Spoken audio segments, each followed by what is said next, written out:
ছোট লোকের মতো আমি পার্টিতে বসে খাবার খাবো? সুমনা, মেয়ে কি বললা? কেন কানে যায় নাই? যা শুনছো সেটাই বলছি। ও মা, তুমি যদি ওই পাটিতে বইয়া না খাইতে পারো, আমার ঘরে একটা চেয়ার আছে, অবশ্য পাওটা একটু ভাঙ্গা, তুমি বইসা খাইতে পারবা, অসুবিধা হইব না। স্যার ডাইনা দেই। ভাঙা চেয়ারে বসে সুমনা খাবার খাবে? অসম্ভব। ছি ছি, এসব কি রান্না করছে? এর থেকে তো আমার বাসার কাজের বুয়ারা ভালো রান্না করে খায়। মাকে ভেবে অপমান না করলে হয় না? এটা কোনো রান্না হইলো?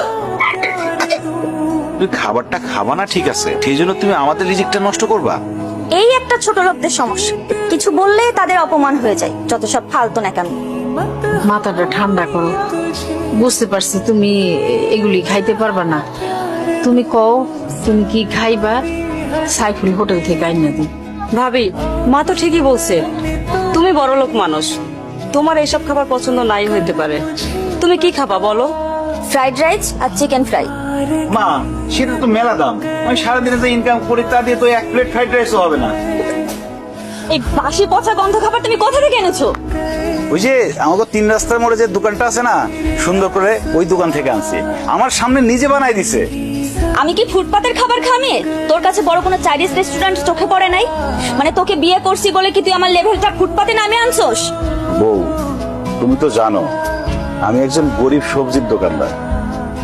সবজি বিক্রি করে যা ইনকাম করি তা তো বড় রেস্টুরেন্ট থেকে খাবার কেনার মতো সামর্থ্য আমার নাই। হারাম জাদা, তাই বলে কি তুই আমাকে ফুটপাত থেকে খাবার এনে খাওয়াবি? ধর, তোর খাবার তুই খা।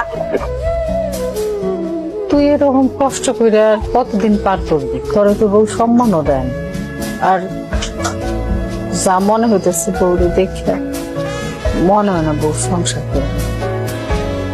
মনে হয় তোর তালাকে নিতে চাই। এখানে বালিশের পরিবর্তে ইটকে আমি রাখছি যাতে তোমার মাথা ফেটে রক্ত বের হয়। মানে তুমি আমরা খুন করতে চাও?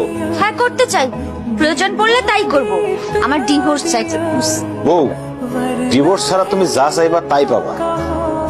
প্রয়োজনে আমি প্রতিদিন অনেক বেশি পরিশ্রম করে তোমার জন্য চাইনিজ থেকে খাবার নিয়ে আসবো, ভালো ভালো খাবার নিয়ে আসবো। আমার না কোনো খাবার চাই না, আমার না তোমার থেকে ডিভোর্স চাই। কারণ তোমার মতো সবজি আলার সাথে না আমার চাই না। কি হলো? এরকম বজ্রপাত হয়ে যাওয়া মানুষের মতো চুপচাপ বসে আছো কেন? কি বলছি কানে যায় নাই? জি, গেছে।